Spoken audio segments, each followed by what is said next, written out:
Hello again, and welcome to another podcast. So, the question in this podcast, or for this podcast, is how good is your forecasting?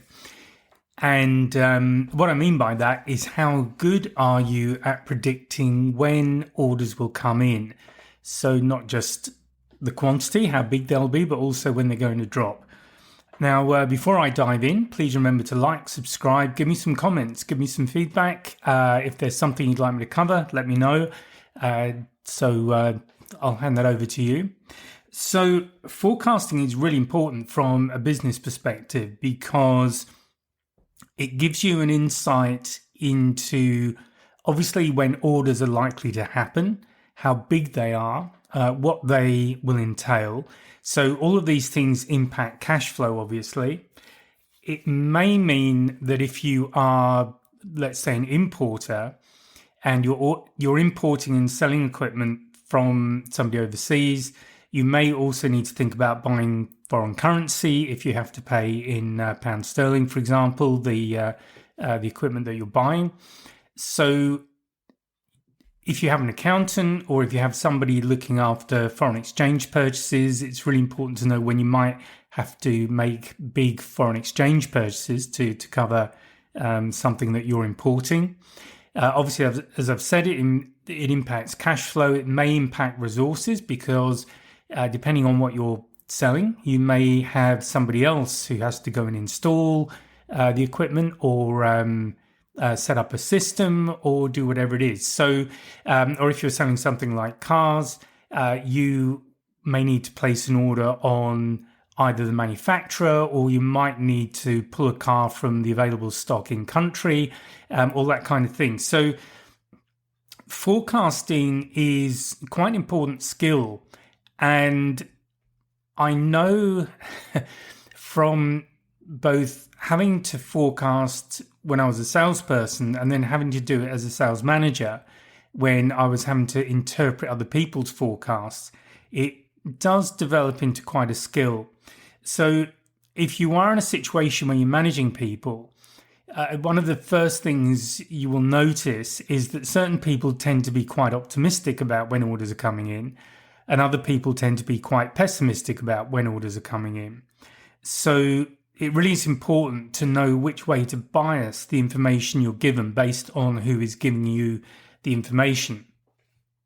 So that's the first thing about forecasting. Now, if you're doing it for yourself, then obviously it is important. And if you are doing it as a business owner, if this is your own business, then it is really important to certainly understand or be able to read individual clients or individual prospects, I guess, until they place the order, but also to have a feel for how the buying cycle, how the business cycles work in your industry throughout the year. So what I mean by that is that it may be possible that every month you would expect to do the same amount.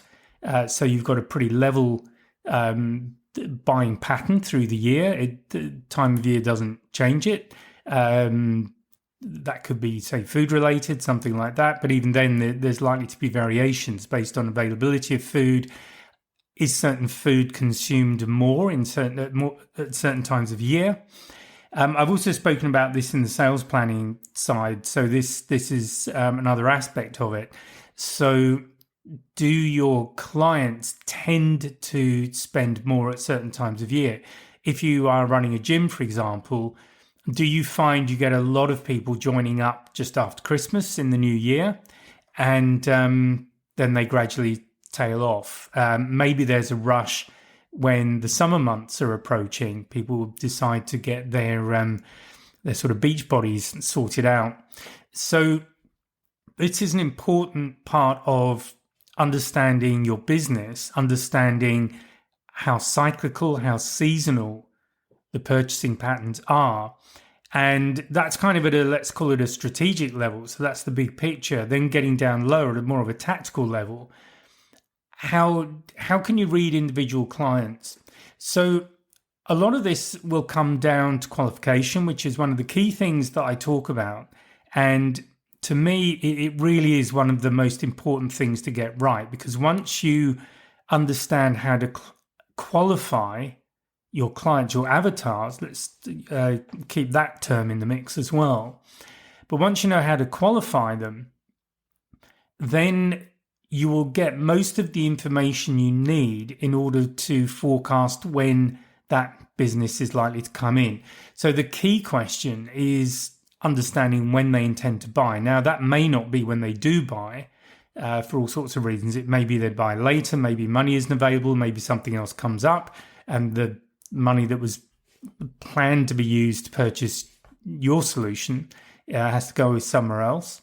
On the other hand, it may be that they do have a need that is fairly urgent and perhaps more urgent than they realize.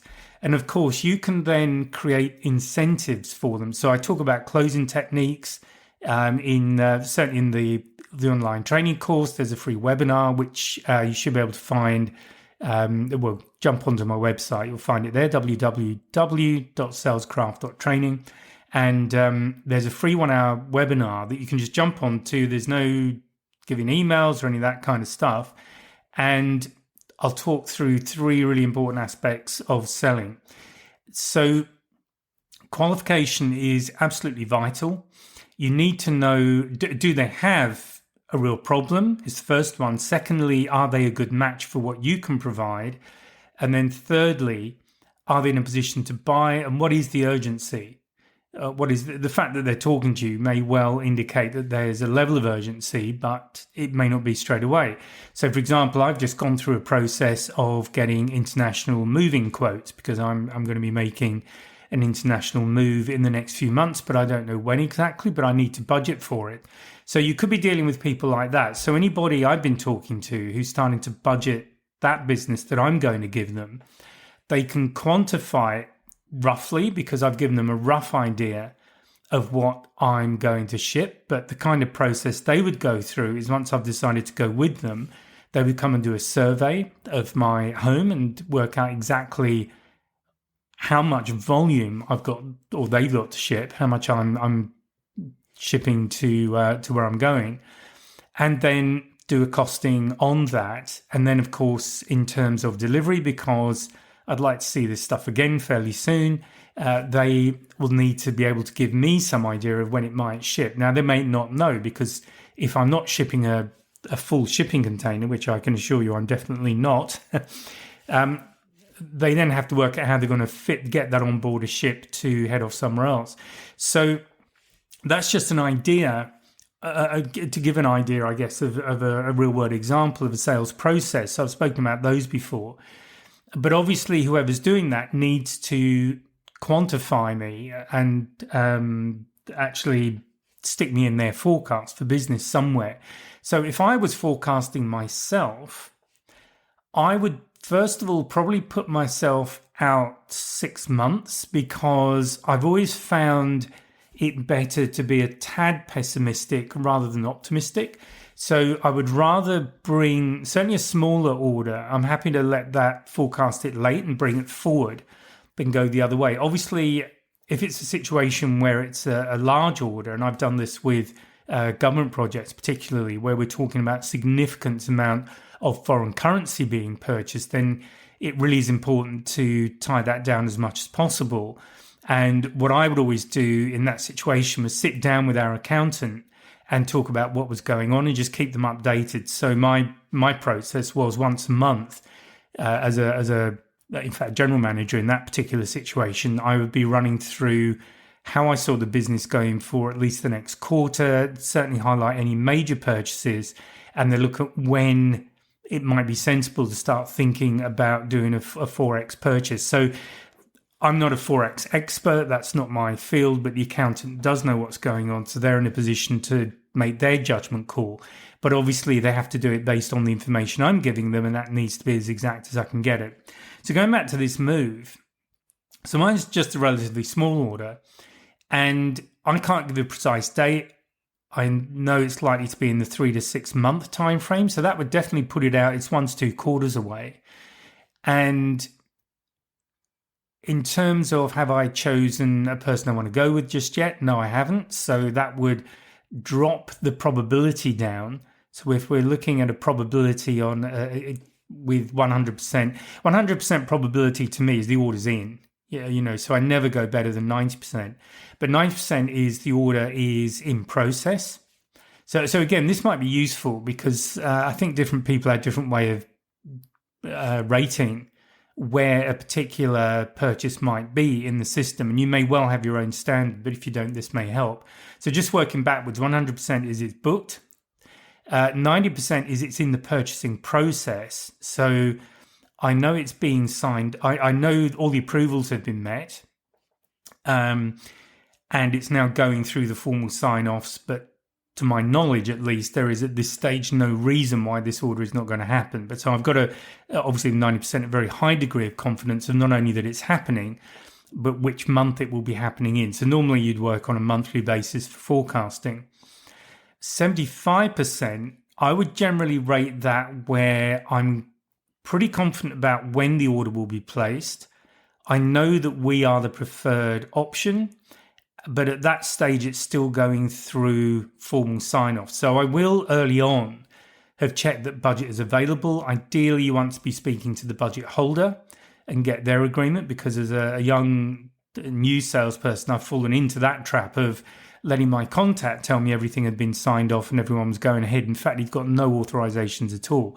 So this is kind of a rookie error, I should say. We all make them.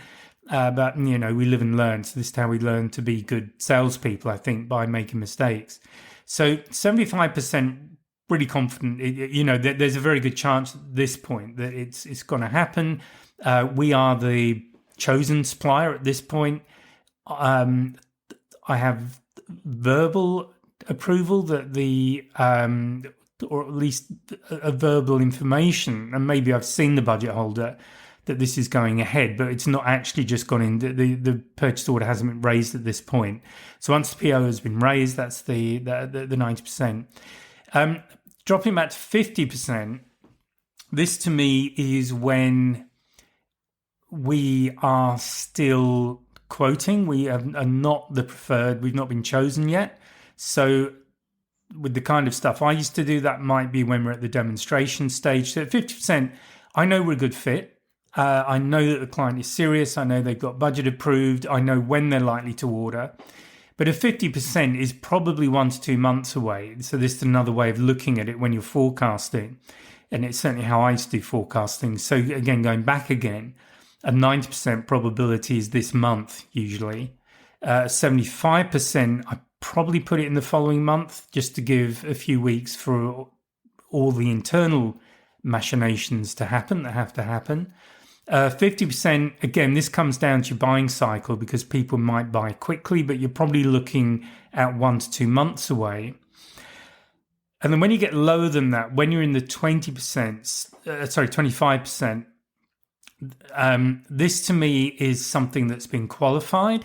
So I know that this person is a good client for us. They fit the avatar profile, but we haven't done anything to really close the sale off against competition.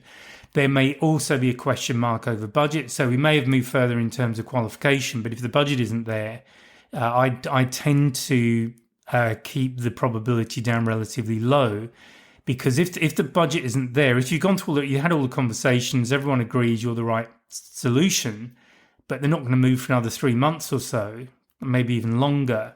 The reality is that shortlisting really doesn't stand for much, because by the time they come to make the purchase, there's a good chance something new will be out on the market, or things might have changed. Somebody may have moved on, or a competitor's been in to see them, and they've got really excited about what they're offering. So there's a lot of areas of vulnerability there. And so I would not rate something like that higher than 25%. I think going even lower, the sort of 10%, it's just something, to me, that's something I've identified. I haven't really qualified it, but on face value at least, they appear to meet the avatar profile. So they're the kind of company I want to be talking to, or the kind of person I want to be talking to. But really, I've got to go through. So I've done perhaps a quick phone verification, that sort of thing, to qualify them. But I really need to sit down with them. I really need to get a very good feel on to confirm my thoughts about how good a fit we are, to just make sure budget's there, to make sure I know what the timing is. Is there anything I can do to shorten the timing if it's a bit of a way out? Is there anything I can do to shore us up against a potential offer from a competitor? All that kind of thing. So those tend to be how I categorize my forecasting. So it is distinct steps. It would be 10%, 25% probability, 50%, 75, 90, and then obviously just put it to 100 when the order's in. But I don't do anything more granular than that. I really don't see the purpose of it. I think there are too many variables, frankly, for having a higher level of granularity than that to make any sense. As I've said, things can happen. The person that you're dealing with might leave. Somebody else may take over who has a different view. Maybe they've already got a pet solution in mind. So there's all sorts of variabilities that can come in here. So again, something that's on a 10% is probably, it may not even be this quarter. It's likely that will be the next quarter, unless I know they want to move quickly, in which case, again, I prioritize visits, demonstrations, offers, anything else I have to do to get the order across the line. So that really is, to be perfectly honest, that kind of veered off what I was planning to talk about how good your forecasting is. But you may not have done forecasting before, or you might not be very familiar with it, or you might not have any particular structure in your own forecasting process. So I offer this simply as one way of doing it. There are others. Other people prefer different things, but this is how I like to do it. But I think the important thing is to understand the importance of forecasting. If you have your own business, you're probably a lot more tuned into it because you're over your profit and loss. You know what your overheads are. You know when you need to see money coming in order to keep the business viable, basically. If you are working as a salesperson, it could be that you're not so aware of those other issues and you're not so aware of the importance of good forecasting and how it impacts the business. So I hope that's been a useful discussion for you. As I've said, please like and subscribe. Please send me comments, any feedback, anything you'd like me to cover. And as I've said, please take a look at the website, www.salescraft.training. And particularly have a look at the free webinar. As I've said, it's just there. It's a resource you can make use of. And there are 3 things in there you can apply straight away. So really, you've got nothing to lose but an hour of your time. Okay, that's it from me. I'll speak to you in the next podcast. Bye for now. If you found this podcast useful and hopefully it's got you thinking, please sign up to my mailing list. There's a link in the description where you can just sign up and I'll keep you informed of what's going on. There's also a link to a free 1-hour webinar. It's an on-demand webinar and I'll take you through 3 things you can do right now to improve your sales confidence, and that includes handling objections and closing the sale. So please check out the links and please join the mailing list, and I'll speak to you next time.